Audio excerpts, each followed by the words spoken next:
Hey guys, welcome back to more homeowner association stories. In this video, an HOA president cut down my tree and ended up paying $1 million. Let's dive right into the video to find out what happened. The HOA president in my neighborhood just hates me, and I have no other way I can say or describe that. The dude just seems to hate me for no reason, while at the same time is in like a weird one-way competition with me. Like when I got a new sports car, he had one a week later from a more expensive company, then drove it up and down the block to make sure I noticed it. He wants to one-up everything that I do, and I never found out a real reason for that, but I feel like it does relate back to this story. Anyway, I don't care about this guy, mainly because I'm not part of his HOA, nor did I ever have a desire to join it and listen to his crappy rules. One thing to mention is that my land is kind of older than some of the other properties, and due to the lots being bigger back then, mine is like 3 times the size compared to almost everybody else living here. Even I will admit that it looks a little awkward, which is why the HOA did not like it. Anyway, he came to me a few times, not asking but demanding that I cut my property into 3 pieces and give 2 of them to the HOA. I promptly laughed in his face and told him where he could stick it, but that was far from his only complaint or suggestion that he had for me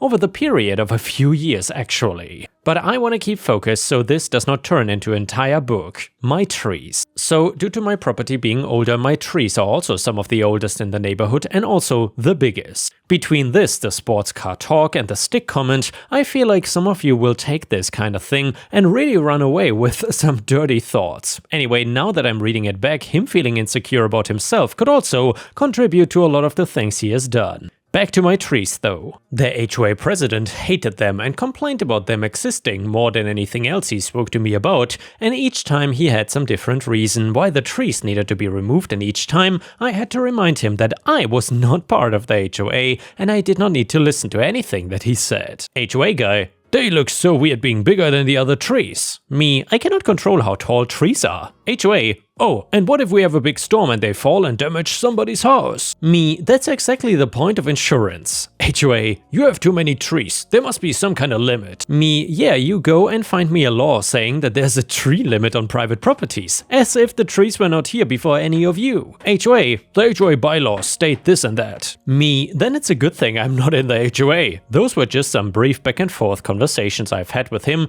as he tried to convince me to get rid of my trees, but to no avail. Unless the tree was actively dead, there was nothing that was gonna sway my decision and make me get rid of the trees. I personally like the idea of these giant trees towering over us and showing how amazing nature can be, and after 200 years something is still standing. For all I know, somebody of historical importance has looked at that same tree before. He finally figured out that talking to me was not gonna work, and his HOA threats could not work on me. Since he used his position like a loaded gun, scaring people into doing what he wanted them to, I'm sure he stopped many people from doing things not even against the HOA rules, but just because he went up to their homes and scared them with the threat of fines. Because that is what we all want in a good community leader, right? Somebody that scares and makes us feel uncomfortable. One day when I was not home, he managed to get a company to come out and remove the tree that he wanted gone from my property.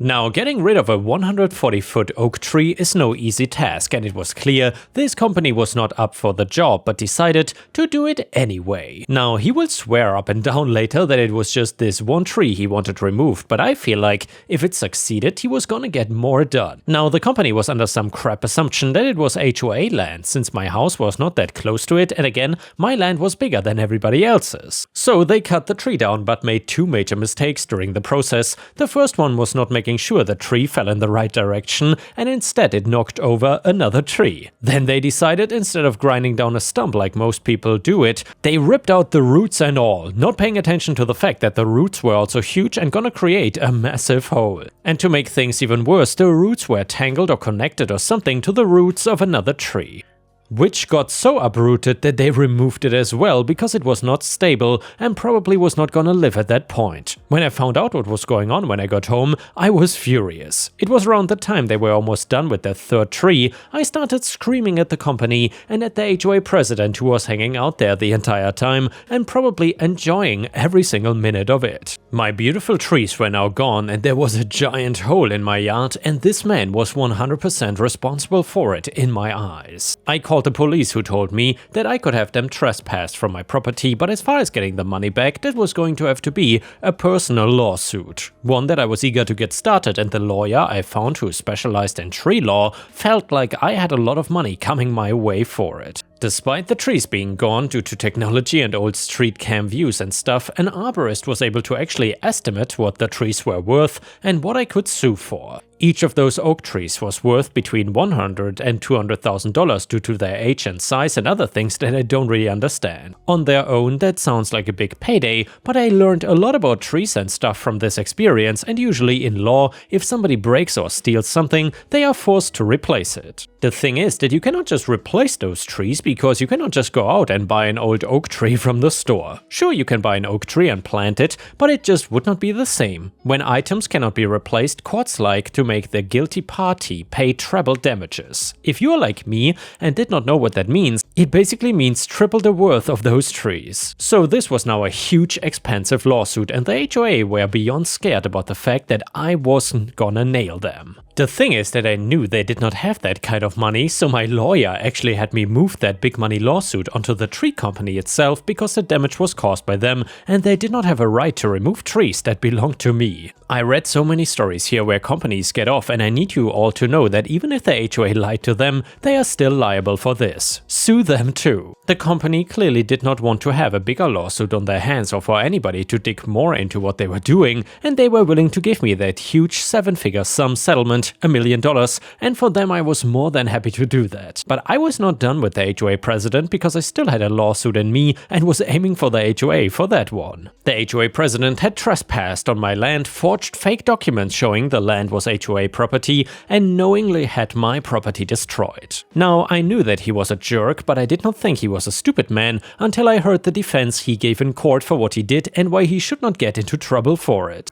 HOA, what happened was an accident and the company rightfully settled. But for my end, there was no wrongdoing. The HOA has the right clearly stated in our bylaws to remove any tree that is a danger to the homeowners. I had asked him several times to remove it of his own free will, but he refused to do it. I was left with no choice but to pay the company using HOA funds to remove the trees. If anything, he owes the HOA the money we spent in order to get the tree removal company to do the work. There was just so much wrong with this statement to unpack, and I couldn't believe this was the best defense he came up with. Taking away all the extra flair and dramatics, not to mention him trying to turn himself into the victim, and you are left with just one point. My trees were against the rules of the HOA, an HOA that I'm not a member of, and he was fighting over the fact of me being a member or not. He really felt that it didn't matter if I was a member or not, because his rules should just apply to everyone, and the fact that he basically admitted to what he did opened a whole different can of worms. In my state, in order to get a tree removed, you need documents from the town. Usually to get these you need an inspector to see the state of the tree, and if you are claiming it's a danger, then they have to agree on that. He did not get any of the paperwork or permits in order to legally get my tree removed. He literally admitted to breaking the law trying to build his own defense. Hence, he was now an idiot in my mind, and also his lawyer for not stopping that in advance from happening. 2 court cases and 2 big wins for me made me really feel a little better about the trees being gone. The HOA president was now facing legal charges and had to step down from the HOA in order to deal with that. I had more than enough money to fix my yard now, plant new trees that one day will grow tall, and a big fat savings account for a rainy day. I know that sometimes the HOA wins, but when they manage to get screwed over, it is nice to tell everybody and show them that an HOA is not invincible. And the next one is a fantastic malicious compliance story. And by the way, if you haven't already, I would very much appreciate it if you could subscribe to the channel, because we are getting closer and closer to 130k subscribers. Thank you so much in advance. I was recently reminded of a malicious compliance I did as a kid. For context, I have an extremely bad peanut and tree nut allergy. If I eat or touch peanuts or nuts, I can go into anaphylactic shock, meaning my throat closes up and basically I will choke to death. I carry an EpiPen with me at all times because of this. Additional information on this teacher: she hated children, like the type of teacher who yells at kids if they got something incorrect. For the sake of keeping everything anonymous, I will call her Mrs. Idiot, and I refer to myself as me. With that out of the way, onto the story. I was in first grade and by this time I had a good grasp on how bad my peanut and nut allergy was, always read labels and never eat others' home-cooked meals, that I should not trust someone just because they say, I don't think it has nuts in it. If you don't know, then don't offer those foods to small children who may not know any better. It was first grade and I was having fun coloring something on paper, waiting for my teacher. As I was finishing drawing, my teacher got out a fun activity worksheet involving candy. If I remember correctly, it involved counting or something math related. As she was passing out the worksheets and candy, I noticed that they were M&Ms, which I'm allergic to. The interaction went something like this. Me, Mrs. Idiot, I cannot have these, I'm allergic. Mrs. Idiot, they're original M&Ms, they don't have peanuts in them. Me, but my mom says I'm allergic to the originals too. Mrs. Idiot, they're fine, you can have them. To this day, I don't know why a teacher would ever tell a kid with allergies to eat something the kid thinks or knows they are allergic to. Also, while original M&Ms don't have peanuts or nuts directly in them,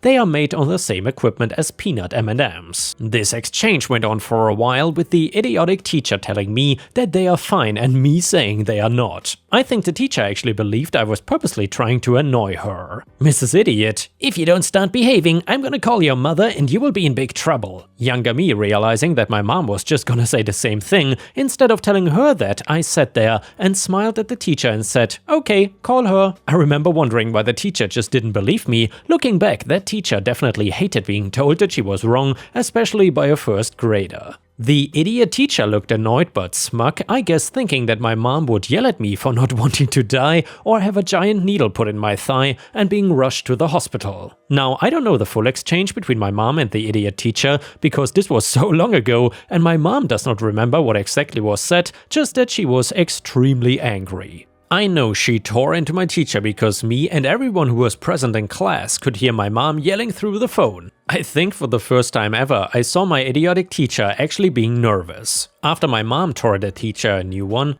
the teacher brought me to the corner of the room and handed me a bag of Skittles, which she apparently had the entire time. It sucked being alone for the activity, but I happily did my assignment eating my packet of Skittles, knowing full well my teacher was simmering at her desk, annoyed that a 7-year-old knew better than she did. Later, it was revealed that my mom sent an email to the school's principal, which luckily for the idiotic teacher's case was my mom's second draft and had nicer words in it. That teacher had to do a refresher course on allergies by the nurse, which was shown to her already at the beginning of the year.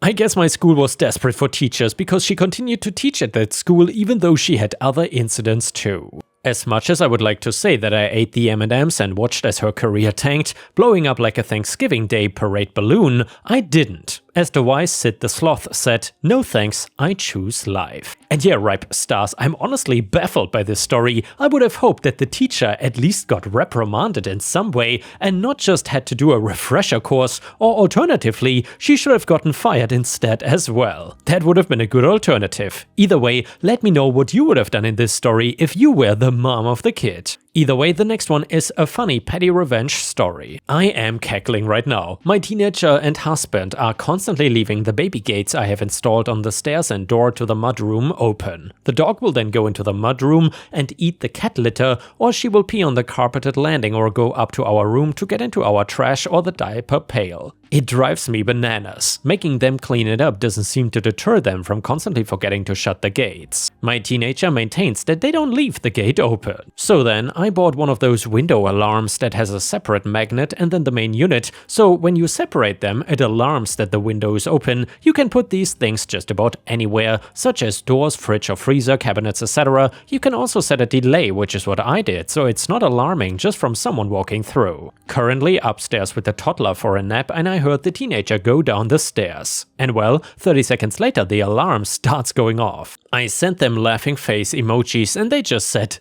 die. I responded with a kissy face and offered to turn it up louder if they would like me to. But I'm sitting here trying not to wake the baby up from laughing. I did not tell my husband that I bought these alarms, so I cannot wait for him to come home and find out about them too. Edit for those saying the timer should be shorter. I agree, I just don't have another option. There are 3 settings, 0-second delay and the alarm plays every 5 seconds. Also there is 30-second delay and the alarm plays every 20 seconds or 0-second delay and the alarm plays continuously. Other alarms I was looking at had similar options. This is just the one that was cost effective and came in a 2-pack and could get here within a day. My husband is home but hasn't gone upstairs or through the mudroom yet. He usually skips the mudroom and comes inside through the sliding doors. It's almost toddler bath time, so I'm sure it'll happen soon. Update: my husband did indeed leave the gate open again. He made it back over to the stove where he had the loud fans on, so he didn't immediately hear the alarm. Everyone else heard it and I said, "Who left the gate open?" My middle child immediately gave up my husband and said, "He did it."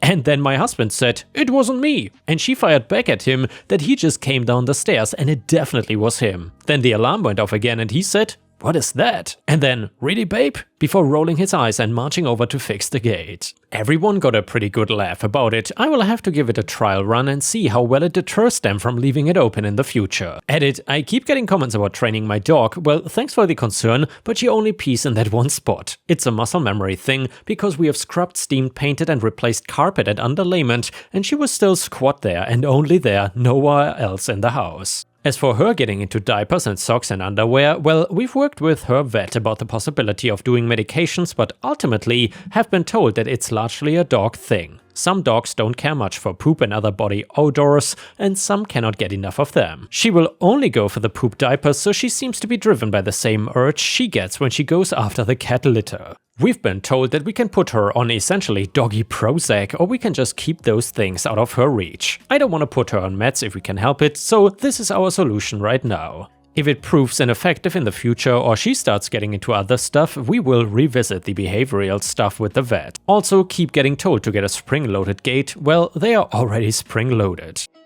The next one is titled, "You should have never stolen my parking spot." Has anyone ever stolen your parking spot? Well, it happened to me in Japan of all places. So I am living in Japan now, and here people ride bicycles a lot. You cannot leave your bike anywhere and you have to pay for parking between $1 and $2 per day. There are very few free parking areas for bicycles. Most people leave their bikes at the same place, so they pay monthly because it is cheaper and you have your own space. This started a couple of weeks ago. Someone in my building started having a guest who decided to steal my bicycle parking space whenever they came to visit. Sometimes they stayed the whole night, so I had to go to the station, pay $1 and come all the way home walking, which meant I would need to walk to the station the next day, getting up earlier, walk like 20 minutes to the station while carrying my heavy bag. All the bicycle spaces have a number, which means they are reserved for someone. Mine is the 105, but this dude decided to take mine whenever they came to visit. The second time this happened, I told the building manager, but they did not do anything. The third time I saw the bicycle there, it was the same red expensive bicycle. I left a note in Japanese saying, "Please don't leave your bicycle here, this is my space and I am using it every day." I found the note taped with the tape I used to tape it on their bike to my parking space, and it had a couple of bad words in Japanese at the end. Basically, he was not only stealing my space but making fun of me by insulting me. Fine, it is just fine. I probably would not have done anything about it if he had not written those words, but this triggered me and got the worst in me. This person did it again a couple of times, so I knew this would continue. I was thinking about buying another bicycle, a better, more expensive one I could use to go on cycling trips, so a good chain/luck was needed anyway. I bought one of the thickest they had at the store and decided to try its efficiency. I locked his bicycle the next time I saw it there. It has not moved for the last 7 days. There were 2 notes. The first one was a very aggressive one with more bad words and threats about going to the police, which I don't care, let's go that way buddy. Second note days later was an apology and they begged for me to unlock the bike because they tried to break it but they couldn't. I guess he has learned his lesson. I'm pretty sure he won't do it again, but I just want to enjoy this feeling of victory a couple of days more. I will free it in 2 to 3 days again, I guess. By the way, in order to keep my name out of any legal issues, I changed parking lots. It's not as close as this one, but I could come back in a month or 2 and I would be getting a new space, so it would be okay. Also, I left a tiny and very discreet note saying I will free his bicycle in exchange of $100. I wanted to ask for more, but probably he wouldn't pay it. I wrote, "Tape the bill under the seat." I'll wait a couple of weeks, and if he doesn't pay, I will take it out at night, as far as possible from the place, steal his seat, cut the brakes and tires and all the other small pieces I can get or destroy. I cannot steal the bike and dump her somewhere else because he locked it, so I would need to carry it. The lock I got is the thickest and one of the most expensive in the bicycle shop. You cannot cut it with normal tools because the thing is as thick as my finger. I'm pretty sure you need some kind of industrial tools to cut it. It would be easier to cut the parking device because the metal is thinner there. And by the way, Ripestars, I'm curious, has anyone ever stolen your bicycle? Because I remember in the past I saw a documentary about pretty much professional bicycle thieves, and they said that it is almost impossible to protect yourself 100% against bicycle theft because these thieves are just so good and so efficient with breaking these locks that you just cannot do much against it. However, I'm not sure nowadays because that was like 5 years ago, and maybe since then bicycle lock technology might have improved.